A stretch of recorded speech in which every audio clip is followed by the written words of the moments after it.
Hello and welcome. I'm your host, author Ryan M. Oliver, and this is the Mighty Books Podcast. Hello, everyone. Welcome back to another episode of the Mighty Books Podcast. Today with me, I have Rosemary Kubli. Rosemary, she writes the types of books she loves to read, intrigue and suspense mixed with a pinch of romance and a clever plot twist or two. Her professional experiences run the gamut from human resources and training to accounting and banking, with publishing being her most recent endeavor. Aside from the 7 years she lived in Southern California, she has always called the northeast corner of Ohio her home. Rosemary and her husband of 45 years enjoy traveling on land to visit friends and family, and on sea to any destination a cruise ship will take them. Rosemary, how are you today? I'm well, Ryan. How are you? I'm so good. Thank you for asking. So today we're here to talk about your wonderful book. What is the title of your book? The title of the book is Gullible. Ooh, I Ooh, like it. aren't we all a little gullible? I'm so gullible. So there's so many jokes about being gullible, but I won't get into Oh, that. I know. Yeah. I've heard them all. So what is Gullible about? Gullible is about the main character is a female who's a con artist. She lives in Manhattan and she believes there is an endless supply of gullible men for her to prey upon. But when she's working her biggest, most lucrative, most complex con job, she starts to pick up on some hints that make her think that maybe she might be the gullible victim of her own scheme. Oh, cool. So Yeah. what inspired you to dive onto con artists as a means to for a Oh, story? aren't con artists always interesting? I love stories and movies about con artists. Yeah. Um, how I came about starting to write this book is kind of a twisted story in itself. I'm the kind of person who where I don't know if you're like this too, you're an author. Wherever I am, I see a little scene playing out, and I think, oh, wouldn't that make a great Mhm. story or novel? Like if I'm in a restaurant and there's a couple having a dinner across the aisle from me, I think, who are they and why are they here? Are they a brother and sister thinking about how are they going to care for their elderly parents, or are they a married couple talking about the problems they're having with their teenage daughter? Or is it a married woman with her lover discussing how they're going to murder her husband? Oh, Takes you a never dark know. turn, doesn't it? You never know. Those conversations you walk into and go, whoa, what's that about? So one evening I was walking home from a friend's house. She lives just a few doors away. And I had one of those visions come into my head that wouldn't it be interesting if this woman was at a friend's, joined friends for a drink or dinner or whatever. And on her way home, she just disappeared. She never came home. It was kind of like if you're familiar with the novel, Laura Dave's novel, The Last Thing He Told Me. It's about a wife whose husband disappears, and she helps the law enforcement try to find him and why did he disappear. Well, it was kind of the reverse of that, where the wife would disappear and the husband was helping law enforcement search for her. And as he was finding out little bits of pieces about her, she was actually a con artist who went from man to man and took what she could from them and then went on to the next man, disappeared and went on to the next man. So I thought, oh, well, wouldn't that be interesting? Okay. So I started researching, this man was maybe had a little bit of money. As he was investigating, he found out she wiped out his bank account and some valuable things were missing from the home. So I started researching online what valuable things might he own that she would want. And I came across this YouTube video about these antique pieces that from the early 19th century called singing bird pistols. Sounds strange, but they're these little miniature pistols. They're not real weapons, but when you trigger them, they act kind of like a clock. You wind it, and when you trigger it, a bird pops out of the end of the barrel and it tweets. It dances Oh, around and tweets. And then when it's done tweeting, it pops back into the barrel. sure. These are remarkable works of art.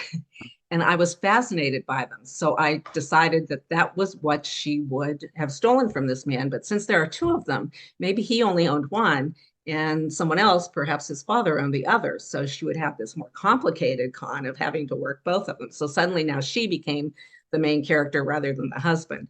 And then that kind of developed into this con artist lady, and pretty soon Gullible was written. Wow. So did See you what I have to? mean about a convoluted, twisted story It how the always, it novel came always about? is. It always is. Always, you're pulling from several different resources, and I love it. Yes. So And what? things change as you go along. Oh God, yes. It's so Yeah. organic too. You have this. I always had a plan in mind, and then I got to the point where I'm actually going to execute the plan, and it changes. It just Yep. falls apart, and I reorganize it. Like, well, this is how it's going to go now, because it just Yep. And sometimes usually it's better. it usually it is better. Yeah. It's more, I think it's more like a kind of a platform to get started. And then you're like, well, I don't need that platform anymore. I'm actually able to make it on my own. I don't need this anymore. Yeah, it's Right. kind of weird. I always use kind of a jumping off point. But Yes. so to go into the research a little bit, did you have to research like actual real life con artists and what kind of ploys they did? And also, are men or women more often than not the con artists? Oh, good question. Good question. I did do some research and I actually give a talk to some of the local organizations like our local Rotary clubs and Oh, some church groups and things about notorious con artists that I yeah. came across as I was doing my research. And I would say that probably in the past, the majority have been men, but there have been some very intriguing cons run by women as Mhm. well. I'm Yeah, sure. interesting stories. Yeah. Did I model my character after them? They gave me some ideas, but I think I've watched enough movies about con artists to have my own ideas. Yeah. I've seen a lot of movies lately, or I can't say a lot. I've seen several movies lately that where the woman in the story is the con artist. And it's Yes. it's so fun because when you think of, I mean, just traditionally, guy versus a woman versus a man, women aren't usually the ones being deceptive. It's usually the guy who's in the corner, he's in the spy, he's doing Yeah. this, he's got the secret life.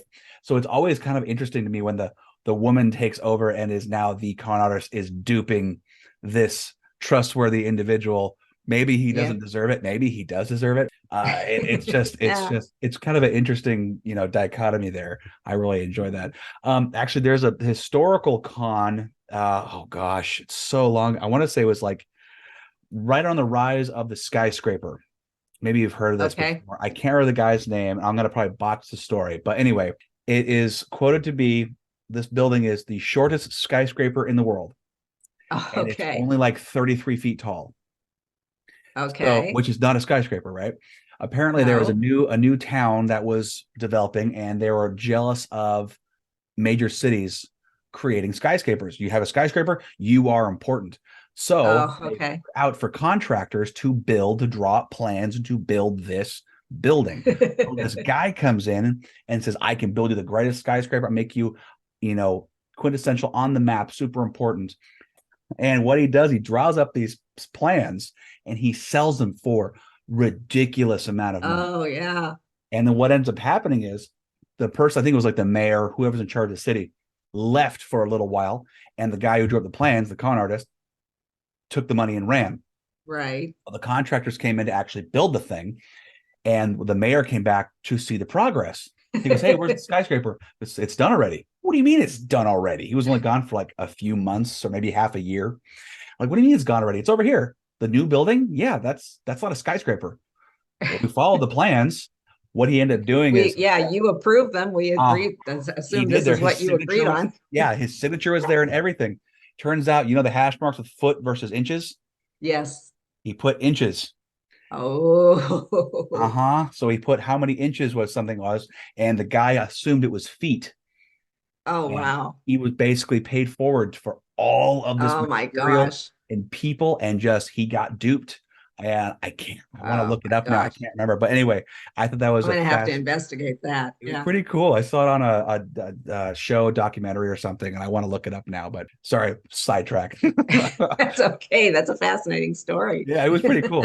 I need more details though. Yeah, you know, the Brooklyn Bridge was sold by two individual people What? who convinced, yeah.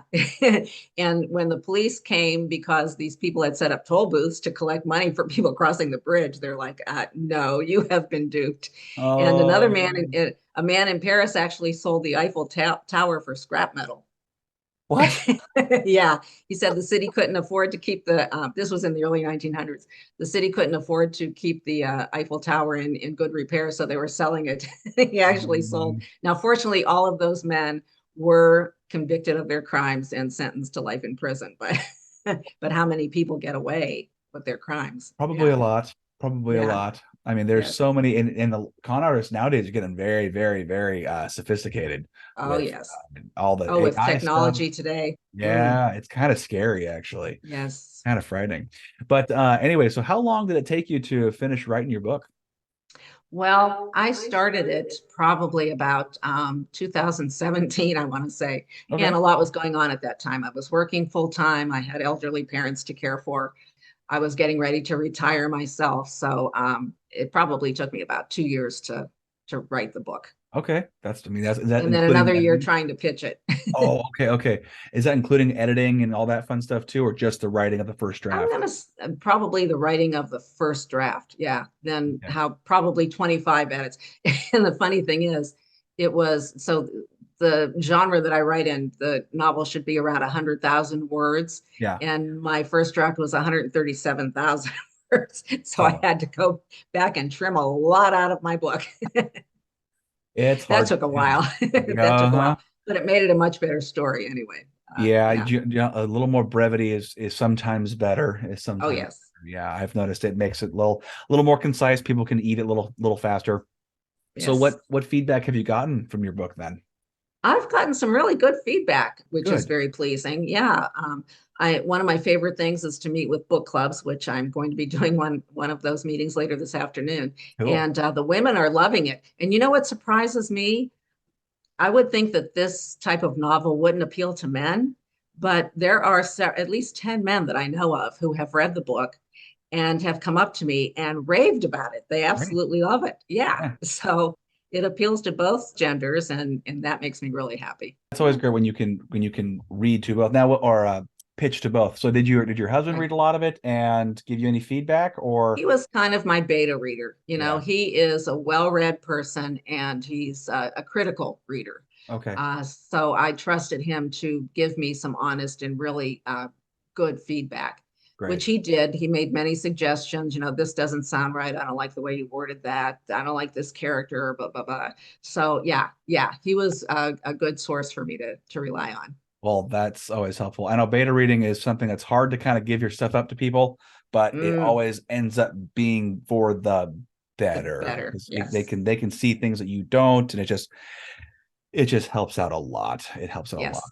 Now, did you end up Yes. like when you said you cut out, 37,000 words? That's a lot. That's almost 100 pages. That's so much. Yeah. Yeah. So Yeah. did you have to cut out like a character or a scene, or you just like Um, really shorten you the know what? It sentences? was just a lot of stuff. I kept asking myself, does the reader need to know this?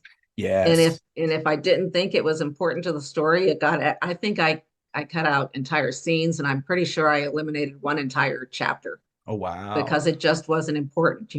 I was just writing as I went along, Yeah. and when the story was done, that's how enormous it was. I think it's probably better to overwrite than I underwrite. was just going to say that it's a lot easier to than have to, come up with another 20,000 words because your book isn't long enough. Yeah. Oh gosh. Well, then you can just call it a novella, I guess. You know what I mean? Yes. Yeah, I guess. Do that too. Or worse, you find yourself in a spot where you need to create something to link two stories together or two that could be it could be an issue. It could be also a chance to, have some fun with creatively too. I had to do that with my first book. There was something missing. They need a small story to link the idea of the story with the characters. And I'm like, I didn't even notice this. The editor told me this. I'm like, all right, well, give me an hour and able to come up with something awesome. And it worked great. But it was kind of like that little panic of, oh, I need to add more. And I already had a pretty good long, book. But Mm, anyway, good times. as long as Yeah. it was short. Yeah, it wasn't that long. It was like, I don't know, maybe 1,000 words total, and not Yeah. nothing insane. A very short little story that helped progress the rest of the book. So Right. yeah, good times. So your book club that you're going Yeah. to, tell me a little about that. Oh, well, at one of the talks I gave, I always conclude my talks by saying, if you are in any other organizations or you know someone who is, or if you're in a book club or know someone who is, I would be happy to give my talk or meet with your book club. And literally, this one lady jumped out of her chair and said, "Oh my God, I'm in a book club. We would love to read your book." So that's how that came about. and I'm meeting with them this afternoon. They're actually, I guess, a church group from one of our churches here in my town. Oh, And cool, yeah, that'll cool. be fun. So a church group reading a story about this woman who's a thief. I'm interested to get their feedback.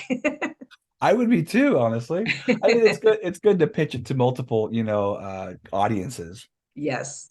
more perspective, and they might. I'm hoping that they love it. So, I mean, hoping that they absolutely love it. When, Oh, so am yeah, I. yeah, I know it's a little okay.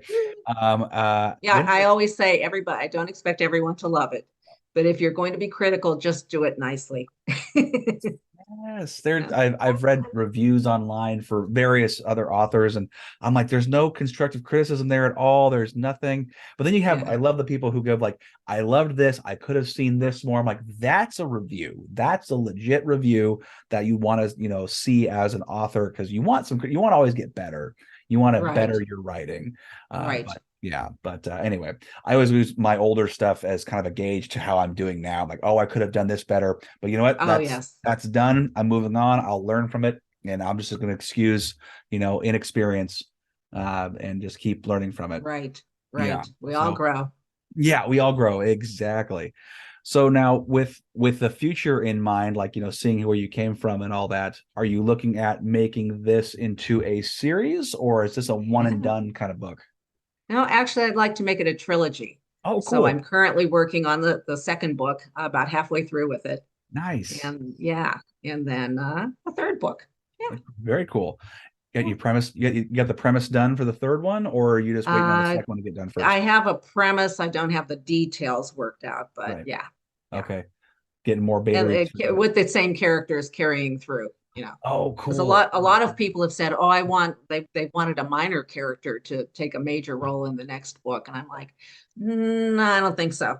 They've served their purpose. They're gone. Yeah, yeah.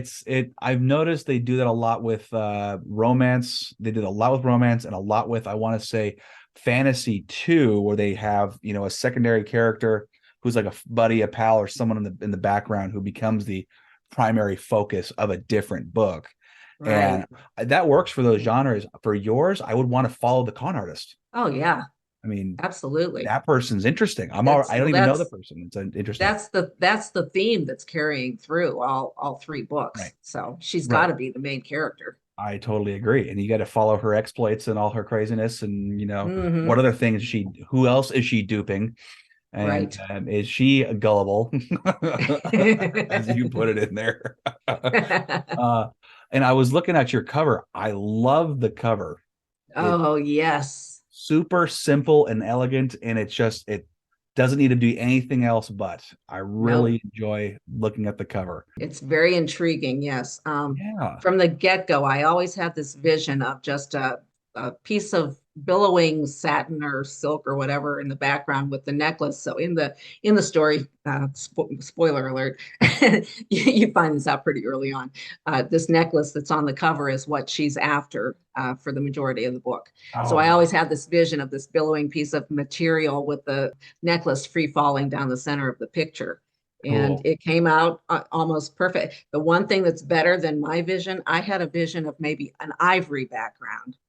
And when the cover artist came up with this crimson, I'm like, oh my gosh, It's that eye-catching. is it, because that says danger and intrigue, that It dark red. Yes, does. It with the does. silver lettering. Ah, I love it. Yeah, it Absolutely love it is very eye-catching. And I saw that. I'm like, I want to read this. And I mean, it. so I mean, Yeah. I always say that I want to read all sorts of stuff. I just don't have the time to get Oh, I reading know. everything. I want to read everything right now. Yes. I Right now. wish I was a speed reader, I do but I'm too. not. I am not either. I can read pretty fast. However, we were talking about before, having a family is hard to get anything done that you want to get done. You always have to get the Yep. have tos done, and but you have to really delegate your time. So Yes. yes, and that includes reading awesome books. But that's why I help promote people because it's hard to get stuff out there. But Yes, yeah. it So what are is. you doing to get your books out there? You doing live sales? You doing book signings? What are you Yes. up to? Yeah. So the book released in June. Oh, And since cool. then I've done I did a book launch at our local Barnes and Noble store. Good. And I've done a few signings since then. I'm more focusing on the talking to the local organizations like the Rotary or the book club. That's the avenue I've chosen to go down That's because great. I found that most of my sales have come from meeting me in person, Yeah. actually being there rather than, somebody hears about it and they go and buy it online. Yeah, it kind of makes that emotional attachment because I've had the same experience. I've had very few just cold sales, you know what I Hmm. mean? And mostly it's people get to know me. They go, "Oh, you wrote something. I want to check it out." And I tell them, give them the book blurb, and they go, "That sounds interesting." And Yep. they'll purchase it, buy it, read it, and they like it, which has been great for me. But yeah, it's that interpersonal relationship that I feel like a lot of people would not have bought the book unless they had known me. They've told me this before, Right. and because like, well, I'm not really a fantasy reader, and I'm like, oh, that's fine. You don't have to, you don't have to read it. You don't have to like it. It's just something I wanted to do and put it out, and I enjoy it. Hmm. But it's always a huge compliment when I say I don't usually like these kinds, but I really enjoyed this. Like, Right. ooh, kind of like the Yes, feedback you got from the guys about your book. So I mean, exactly. yeah, it's super cool. Now Yeah. at the Rotary and at these presentations, are you also like talking about how you created the book, or is it just the story? Yeah. I lead in with my experiences with the writing and the publication of the Great. novel. And then I just share with them some of the stories of the con artists that I came across as I was doing my research. They're always entertaining because the schemes that these people have pulled off are literally unbelievable, but they Yeah, got away with it. I know. Well, I mean, you think of the Ponzi scheme. Did you ever look up Well, I was Ponzi? just going to say the biggest one is Ponzi. Yeah. Yeah, yeah. He's one of Well, he's one of the con artists that I highlight in the talk. yeah, there was recently actually another Ponzi scheme that just got dismantled using Oh, cryptocurrency. You heard this one? yes. Yeah, the Yes. what is it, like JTX or something like that? I can't Yeah, remember. I can't remember yeah, The but guy's yeah, getting indicted now. you'd It's think that wild. we'd be onto this. I mean, Charles Ponzi was around 100 years ago, but it keeps happening. Just People takes have on a short, different form, people have short-term memories. It's just kind of frightening. It's or just they just don't know about it at all. or they You don't. know? Yeah, it's No. I'll tell people all sorts of stories. They like, I've never heard this before. I'm like, this is common knowledge, guys. This is this Yeah. is this isn't new. This is old Uh-huh. news. So, Yep. but yeah, keeping people abreast of that kind of information. And that's what the con artists are looking for, those people who have never heard it before. Yes, You know, the gullible ones. the gullible ones, Yeah. exactly. Yeah, I'm very, very into asking questions. Like I tell my kids, like, you question everything. Everything. If Yes. someone tells you Yeah. something, you ask a question. Or maybe it's not polite necessarily to ask those questions, but you do it in your mind. Like, is this actually a true statement? Is this Yes. person actually credible? And you kind of go down that, and that kind of gives you that, I don't know, comfort a bit of that shield of, I'm not going to get taken advantage of. But Right. I Right. If think it's too good to be true, then it probably is. yes, yes, that is and I've heard a lot of authors unfortunately get conned too. Oh, Uh, isn't that sad? so sad. I've talked to one or two who got duped a couple times, or got Mm. duped once, and it basically there was a publisher came out and said, "Hey, we're interested in featuring your book in our publication." And like, "Oh, that's awesome!" So they're going to pay for yada yada yada.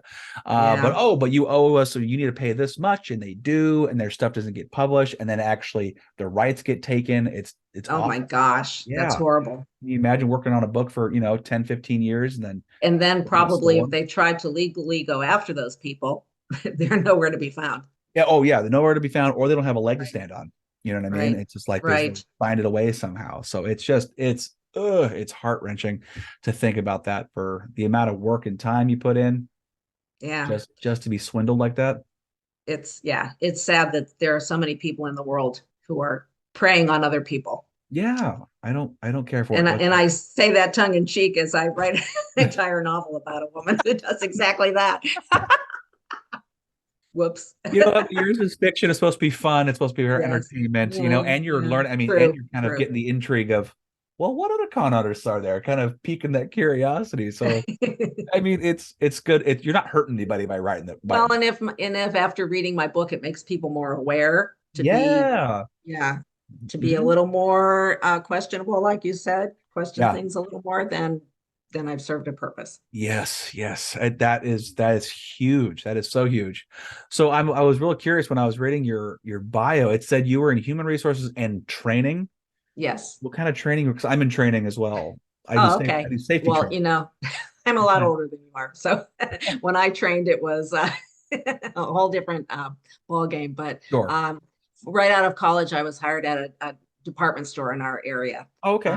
which was a pretty big employer. Sure. So when the new salespeople were hired, they spent their first 2 days with me in training. So I Oh, trained them how to complete the different sales transactions, and gotcha. brought in some speakers like the credit manager and payroll manager, and just different things, just to orientate them to their job. Yep. I do a lot of things similar. I we're a part of the orientation as well for new hires, and it's Yeah, always fun meeting the new people because I deal with the new people and I deal with people who've been there for a while to do requalifications yeah, on such and whatnot. And it's so funny the difference in attitude compared to yeah, someone who's brand new, bright-eyed and bushy-tailed, ready to go, and yeah. everyone else is like, I'm So tired, I don't eager. want to be here. Yeah. You know what I mean? Do I Do you have to attend this? yeah, and it's like, unfortunately, yes, you do. We got to check this box. We got to get you, certified. Admin says so. Do you take your experiences from there as kind of food for the fire there for inspiration in your characters? Oh yeah. I mean, People? I think everything that we've done throughout our lives, we've stored away in our brain, and I'm always picking out little bits and pieces to add to my characters, right? Mhm. Add to the story. Yeah, Absolutely. yeah. Now, for picking names and whatnot, did you Mhm. pull from family, friends, or how'd you pick the main characters' Um, names? some names I think, and maybe you find this too with your stories. Some names just pop into your head, and you're like, "That's perfect." Yep. The name for the alias that my main character uses, Marie LaCroix, just that was the name I always wanted to use. It just came into my head, and that was it. And the funny thing about that is that, and I always get asked that question: How do you name your characters? Yeah. So the last book club that I met with, this woman asked me, "How did that question? How did I come up with the names?" And she actually had a picture of her great great grandmother, whose name was Marie LaCroix. She was French Canadian. She said, when I turned the page and read the name of this character, I almost fell out of my chair. Other Well, characters, you tried several different things until it oh yeah. finally clicks. Yeah.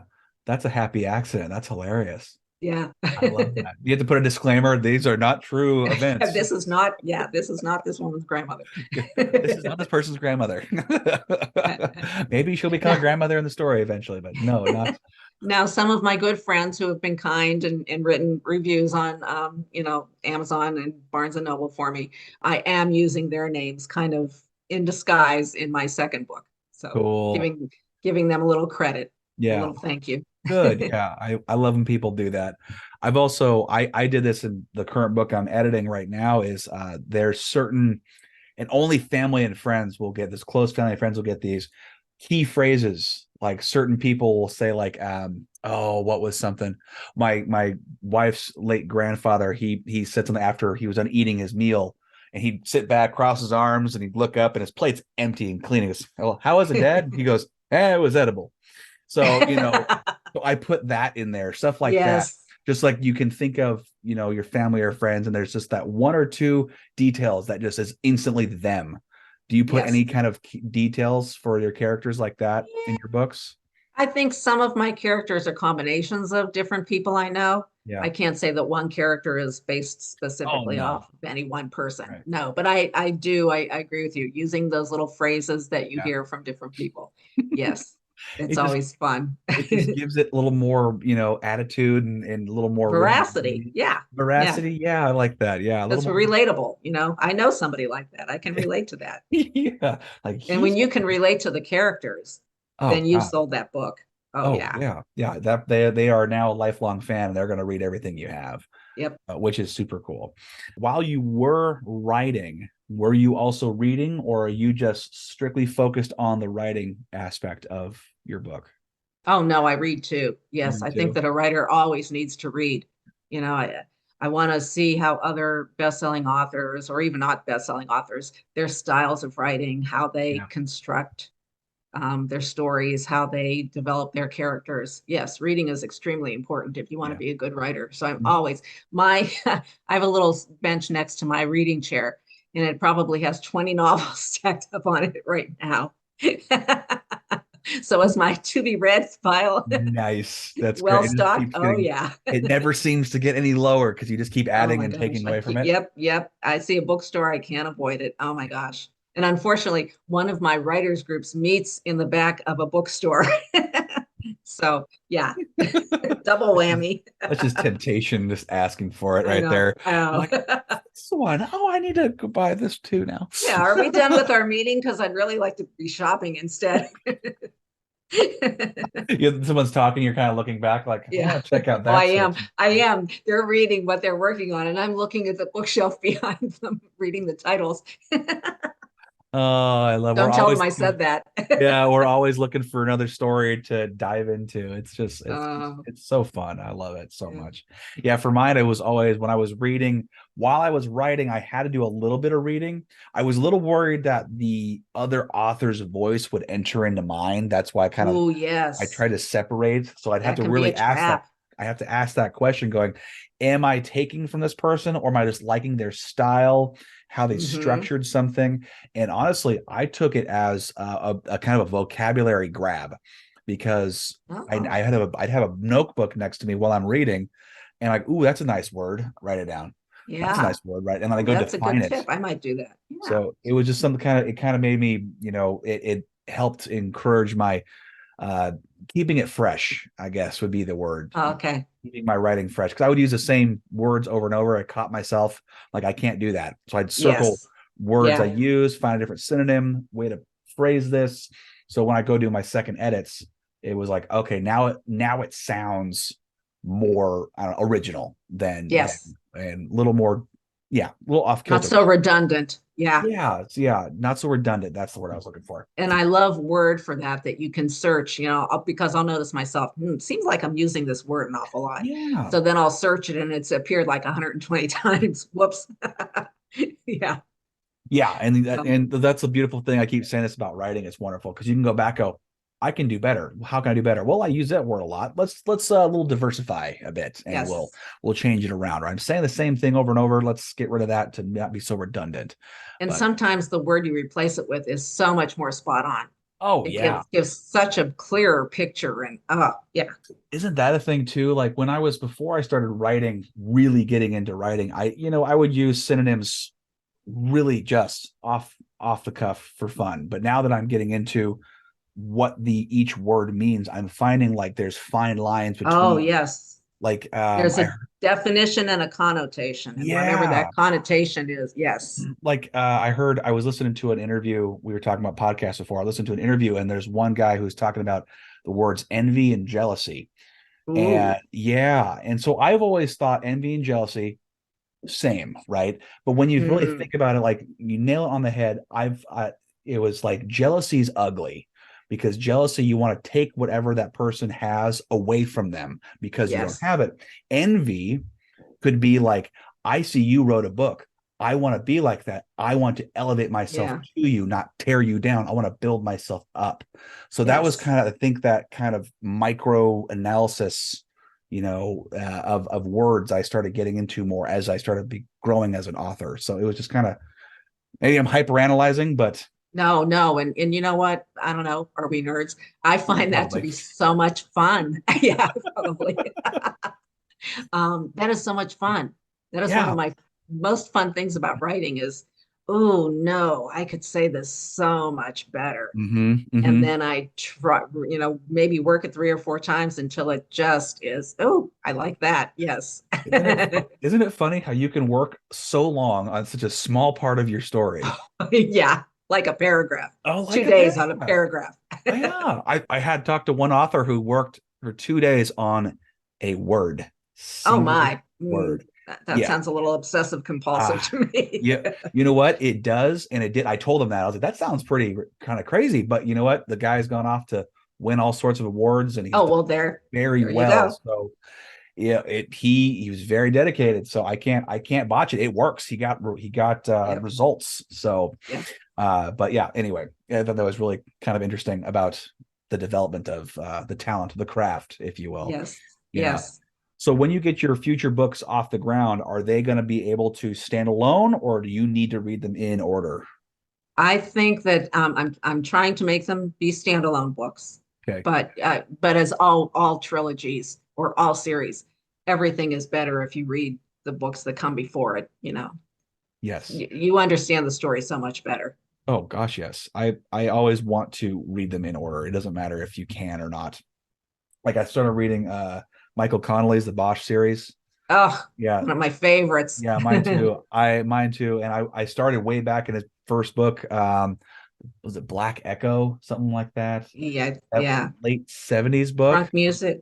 Yeah, Yeah, it was like it was wonderful. when because he was a tunneler in Vietnam. Yes. Yeah, and so that was where a lot of the paradigms that he was talking to referencing was that time in Vietnam. And Right. And just yeah, having that background on the character makes oh it man, so much richer and makes the story so much more intriguing. yeah. So like now you understand why when he goes into a sewer system or a tunnel for a car, he gets kind of claustrophobic. You know what I mean? Right. It's just more intriguing that way. That rich Right. backstory is super important. So, and actually, that's a question for you. Backstory for your con artist. Before you really started writing your story, did you have to flesh out her backstory, or did you kind of create it as you went? I think it was fleshed out a little bit, but it just blossomed as I started, continued to write the book. Yeah. Okay. And I think that probably happens with any author. Ooh, you know what? If I added this to the story, that would make her so much more relatable. So you Yeah. add some little tidbit from her past that will make her a better character, a more interesting character. Oh yeah, totally. Because like we said before, relatable is key to doing that. Yes. And I Yeah. love doing that. You know what? This doesn't quite fit. I can go back and change it. Uh-huh. Uh-huh. I I know. am I all love that. powerful. I can do this. They're under my control.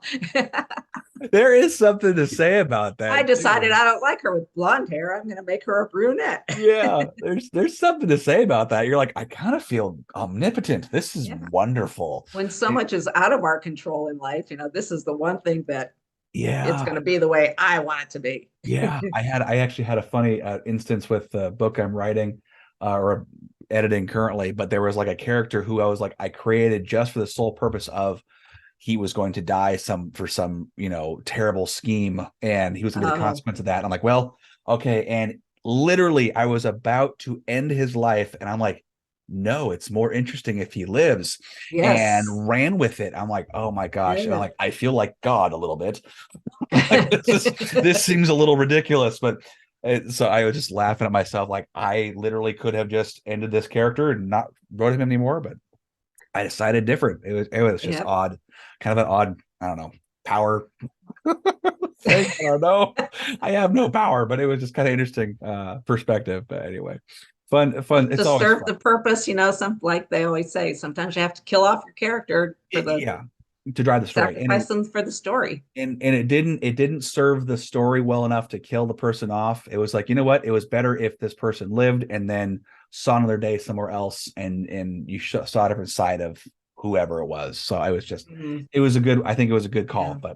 But The original ending for Gullible was completely different than oh what really? it ended up to be. Yeah, one of the people, as I was reading a chapter that I was working on to my writer's critique group, somebody made a comment and I came home and I thought, hmm, maybe it would be more interesting if I ended it this way instead of the way I have it currently. So I completely rewrote the ending, and then I ended up bringing a minor character who I thought had served his purpose back at the end and had him he plays a major part in Oh what happens cool. at the end of the story. Yeah, Oh cool. yeah.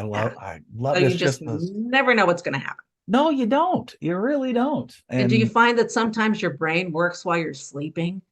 If there's a problem I just can't resolve, um, sometimes I go to sleep and I wake up the next morning and it's like, oh, yeah, that's what I want to do. That yeah. makes more sense. I don't necessarily when I sleep, because I'll be thinking about it, and I'll have to write down everything until I'm dried up. I'm like, okay, and now I can go to sleep because there's no more things coming my way. But Hmm. it does happen when I'm working and I'm thinking on a problem hard. I'm like, how do I solve this? How do I Yeah. solve this? I've told myself, go do something and forget about it, because all of a sudden it just like hits me like the back of the head, going, Yep. boom, here you go. while I'm not even Yep. thinking about it. I've completely forgot about it. I'm talking to my wife. I'm talking to the kids. I'm dealing with, bills or Yep. whatever, just life. I go for a walk, and all of a sudden, oh, someone Oh, says yeah. something. It's like Uh, the light bulb has gone off over it your head. is. It's Yeah. it's just like, oh, I caught Your something. brain is just working in the background to resolve Yeah, that problem for you. yeah. And I have to, and it's funny, when during the pandemic, when we were all staying at home, I found Mm, myself having a lot harder time with solutions yes. because going out and interacting with other We're people. so isolated. Yeah, Mm, and you just get the same stimulus. You get the same people over and over, which is comforting, right. but it doesn't exercise your brain in how you're going to react to different people. They'll say something new that you wouldn't have heard at your own home, Right. and I it agree. was really great when I'd go to work or go to the store because I was the one doing all that just for the safety of the family. And Mm. it was like, oh, this is an idea. So I'd sit in my car with a notebook and I Yeah. would just end up writing things. I'd take an extra 30 minutes of doing errands. Like, oh, okay, well, sorry, I got to go home now. Got It's to like, write this down. or I would lose it. And it was just, that was terrible. But Yeah. I think sleeping helps a little bit, but it definitely keeps me, Works for me. Yeah. yeah, yeah, whatever works for you, stick with it. You know what I mean? Stick with it. So, Yeah.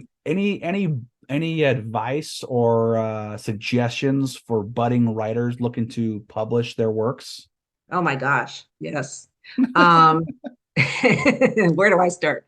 And with one book under my belt, I'm certainly not an expert, but No, I but would you've got say experience. I would tell anyone find a local writers critique group, Hmm. and I belong to two of them, Oh, cool. because most of the people in those groups are published themselves, so they know what they're talking about, Nice. and they're just so helpful in their feedback and their critiques of the works that we're working on. Yeah. Even if I don't have something to share, just listening to what the others are working on Oh, yeah. sometimes is helpful. Hmm. Yeah. So definitely join the writers critique group and really, really listen to what people are telling you. Yeah. I thought when I started out writing, I was so naive. Oh, I can write better than, I pick up a bestseller and go, oh, this is horrible. Why is this person a bestseller? I certainly can write better than this person. So I started to write this book because Gullible is the first book I'm published, but it's not Yeah. the first book I've written. Oh, okay. So yeah, and like you said before, if I go back to those earlier books, I'm like, oh God, no wonder I couldn't sell this. It's really bad. So anyway, listen to what people are telling you Yeah. and take their comments to heart. I Hmm. can't tell you how many times I've gone back and reworked and reworked and reworked something because somebody said it's just not gelling, or it's just not sparkling enough, or it's just not grabbing my attention. Just listen to what other people are saying, as long as it's good criticism, and just be diligent. I was about ready to give up, trying to find somebody to publish this book, and I gave it one more shot, and it was that one last person who finally said, yes, I like what you're working on, I like the characters, I'm intrigued, I'm fascinated by this, and I want to Cool. work with you. Yeah. Who are you working with? Oh, the publisher is the Wild Rose Press. Oh, Wild Rose Press. Awesome. I've got Yeah. a lot of authors on here from Wild Rose Press. So that's really, Yes. I Yeah. love It's that. it's a wonderful publisher. Small press, but it's wonderful. You know what? That's Um, okay. I think that'd be better to yeah. work with something Get more small. attention, I think, when it's a small press. Yeah. Yeah, yeah, yeah. I think, and it's a little more close knit. Yes. Yeah. They actually have a forum where we authors can share feedback and share resources and ideas and ask questions of each other. It's been a great experience. Wonderful. I'm so glad. I'm so happy for you that you've landed at on a good press and got your book out. Yes. It's such a, I am it's very such an blessed. accomplishment. Yes. Yep. And just keep those blessings coming and keep on writing and get more books out. So, I Yeah. mean, so speaking of getting books out, where can we go get copies of your book? It is not available in stores because it's a small press, but it is available online at Amazon, Barnes and Noble, Walmart, Target, just about every major retailer. And locally, if anybody is in Northeast Ohio area and knows of the town of Columbiana, there is a small artisans craft store in our that little town, and they have my book actually stocked in the store that can be Amazing. purchased there. Cool. Okay. Well, there you go, guys. Go get her. Go get her book. Get her online and Yeah. read some So cool stuff. I want to read go some. to my website, Yeah. www.rosemarykubli.com, and there will be a buy link for probably a dozen Oh, different cool. places where it can be purchased. Yes. It's Yes. available in paperback, and also if you have a Nook or a Kindle, you can purchase a digital edition through Barnes and Noble or Amazon. Wonderful. Yeah. So there's no excuse, guys. Go get it. Yeah. Go check it out. Yeah. Go buy it and learn something about con artists Yes. on how not to get conned. That's That's a big, scary. yeah, I know. That's a good Learn how to lesson. be a con artist. Oh yeah, learn how to be a con artist. Whatever floats your boat. Yeah, Just yeah, yeah. do it to Something to people do who on the deserve it. side. Okay, do it to people who deserve it. Those cruel people, not the good ones. Not the good ones. I No. love it. Well, Rosemary, thank you so much for coming on today. This has been really Oh, it's been a a very nice pleasure. talk. Yeah, thank you Yeah, so much. And when you get more books out, I'd love to interview again and chat more about the absolutely. crazy exploits of a con artist. My Marie LaCroix. Yeah, Marie I will LaCroix. definitely keep in touch. Yes, wonderful. Well, guys, I really hope you enjoy this. Please go out and buy her book. Check her out. It's a brand new book. It's a beautiful cover, so it's really easy to spot. Okay, the book is called Gullible by Rosemary Kubli. Hope you guys enjoy this. Take care and have a great rest of your day. And as always, stay mighty and keep reading. Are you an author? Do you know someone who is? If so, then message me, Ryan Oliver, at ryanmoliver.com to set up a free appointment to discuss being showcased on the Mighty Books podcast. If you enjoyed this episode, make sure to subscribe to the Mighty Books YouTube channel and share the link to this and more episodes with your friends and family. Thanks for listening. So long for now. Stay mighty and keep reading.